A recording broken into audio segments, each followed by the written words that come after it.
E aí, galera, tudo bacana? Show de bola, bom te ver aqui de novo. Se você está assistindo essa aula, isso quer dizer que você fez a opção pelo melhor curso, né?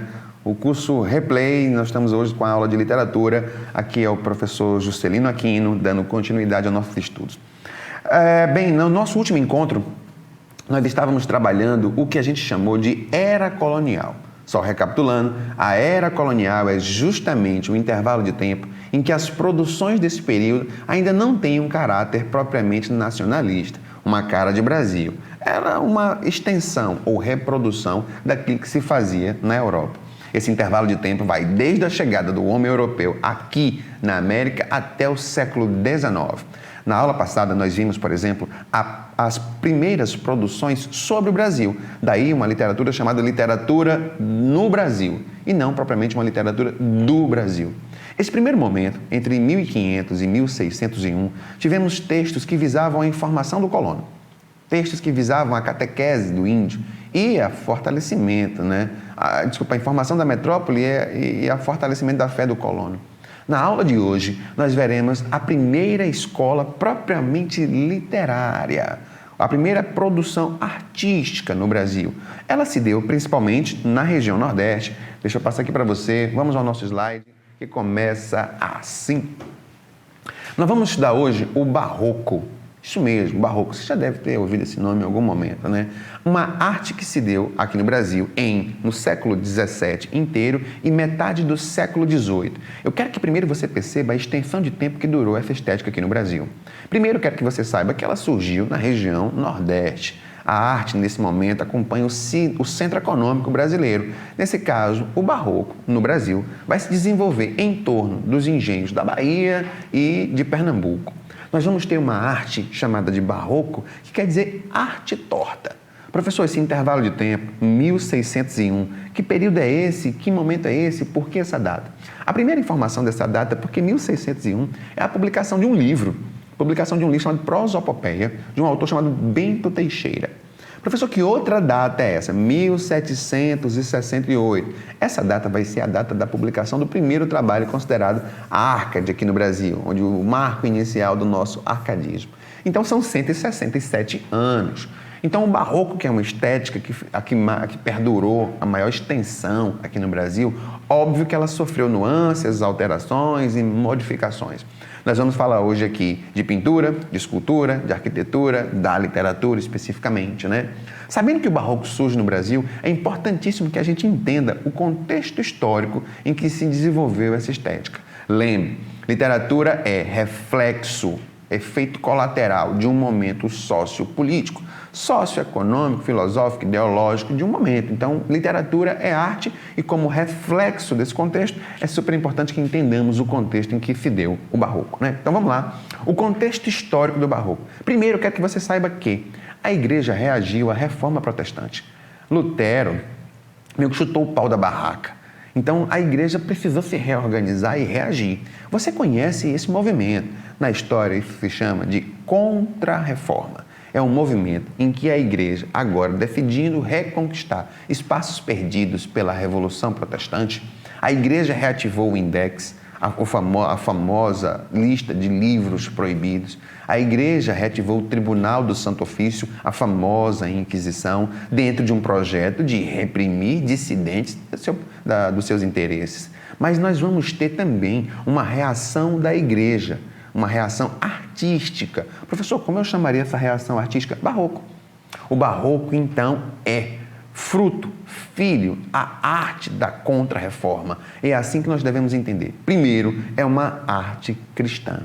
Toda vez agora nós vamos associar o Barroco a essa estética, né? O Barroco agora vem em oposição ao período clássico que vem anterior dele. Aquele período pagão, nós vamos ter dentro do Barroco, por exemplo, um posicionamento pró-cristão, um Barroco agora que resgata valores, né? Um período em que o homem agora está meio que conflituoso, dividido entre aproveitar os prazeres que a carne oferece e reconquistar o seu espaço no céu. Nesse intervalo de tempo, nós teremos, economicamente, o Barroco vai se dar no período do ciclo da cana-de-açúcar. Exatamente. Se no século anterior a exploração primária do Brasil se deu pela extração da madeira pau-brasil, agora nós teremos os ciclos econômicos brasileiros. E sempre faço essa relação entre economia, e arte. Agora nós temos a Bahia e Pernambuco como cenário, os engenhos, vamos falar de um poetinha já já, que o pai dele era senhor de engenhos, o ciclo da cana-de-açúcar. Dentro do cenário político nós teremos a morte de Dom Sebastião em 1580 e entre 1580 e 1640 vivemos o que se chamou de União Ibérica. O Brasil, como colônia portuguesa, também recebe esses reflexos. Entender, então, o barroco como uma luta entre a visão teocêntrica, né, da Contra-Reforma e aqueles resquícios reformistas, né? Então, nós vamos ter o barroco como uma luta essa luta que tem entre a Reforma e a Contra-Reforma.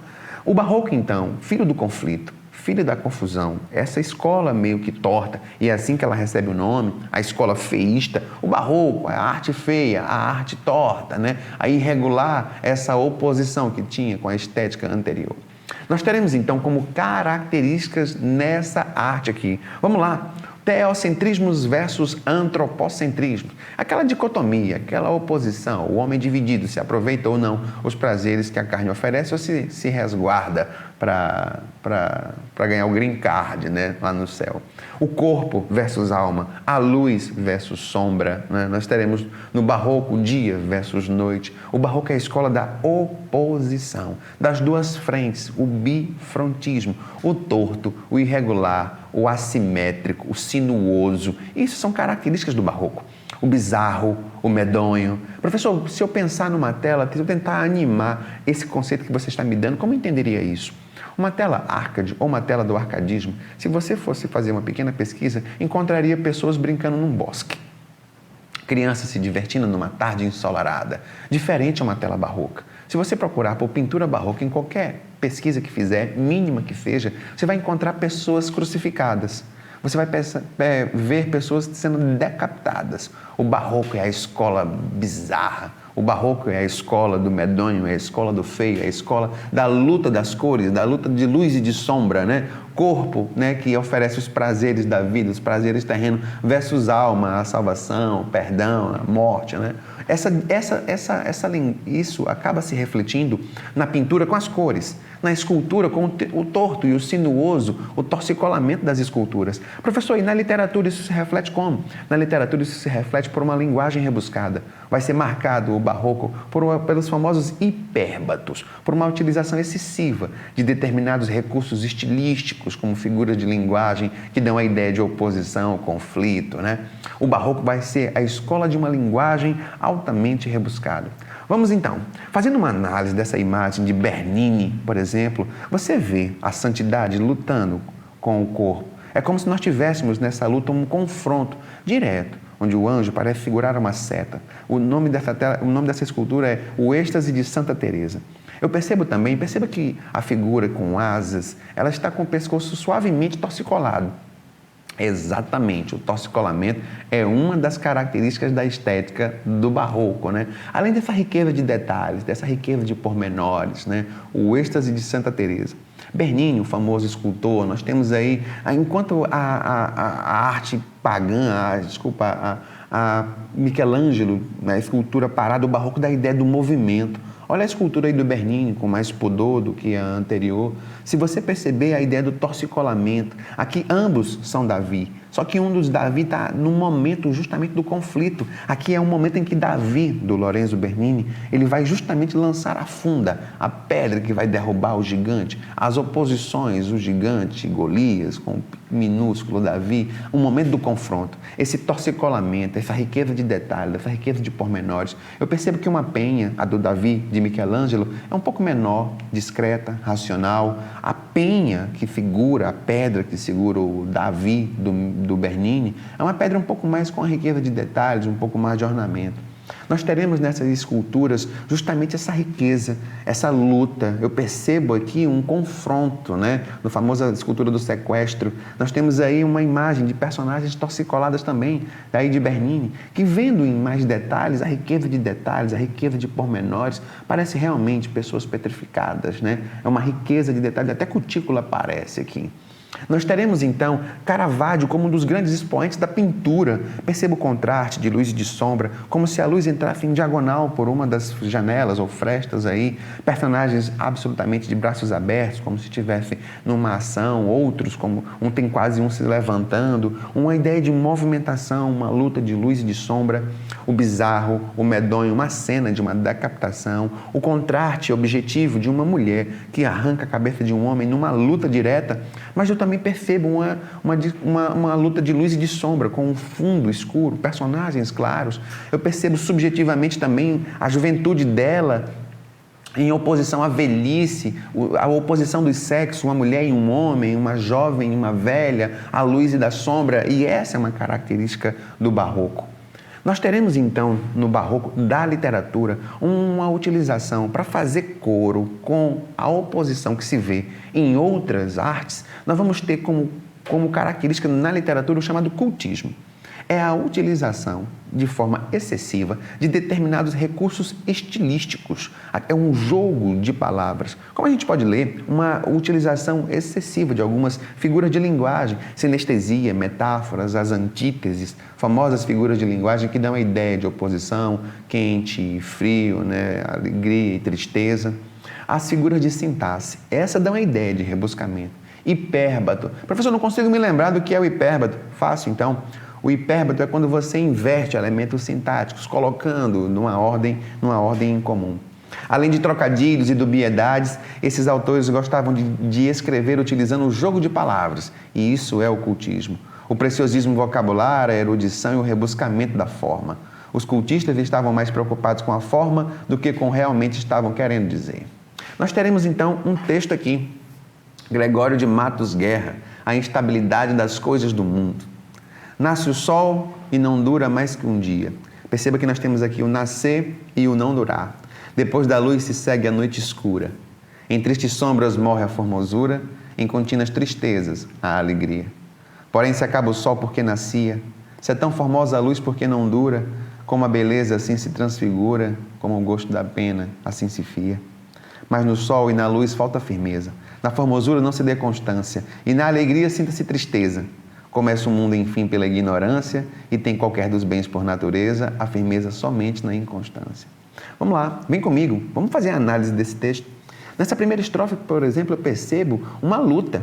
Nasce o sol, perceba que o texto é a instabilidade, ou seja, o instável, nascer e não durar. Nasce o sol e não dura mais que um dia. Depois da luz, a luminosidade, se segue a noite escura. Em tristes sombras morre a formosura, em contínuas tristezas a alegria. O Gregório de Matos Guerra, nesse texto, fala justamente de uma das instabilidades das coisas do mundo. A luz não se tem firmeza. Todo dia o sol nasce e vai embora. A instabilidade disso. Porém, se acaba o sol, o barroco faz esse questionamento. Se acaba o sol, por que nascia? Se é tão formosa a luz, por que não dura? Como a beleza assim se modifica, se transfigura, como o gosto da pena assim se fia. Esse eterno questionamento, a ideia da dúvida presente na estética do barroco. Mas no sol e na luz falta a firmeza. Na formosura, na beleza, não se dê constância, porque passamos por uma transitoriedade. E na alegria sinta-se tristeza. Perceba-se a oposição. E aqui no texto ele faz uma reflexão final. Começa o mundo, enfim, pela ignorância, já que essa oposição constante é inconstante, e tem qualquer dos bens por natureza, a firmeza só é certo ou é incerteza, A firmeza somente na inconstância. Temos então um grande poeta e que nós, no nosso próximo encontro, falaremos um pouco mais de poetas do barroco e de prosadores. A aula de hoje apresentamos então a literatura, a pintura, a escultura da primeira estética artística aqui no Brasil. Da primeira estética, a arte literária no Brasil, a estética do barroco. Fica com Deus, essa foi a nossa aula de hoje. Um grande abraço, sucesso, e eu acredito que todas as forças concorrem para o bem daqueles que amam a Deus. Meu nome é Gás, eu estou vazando, até o nosso próximo encontro.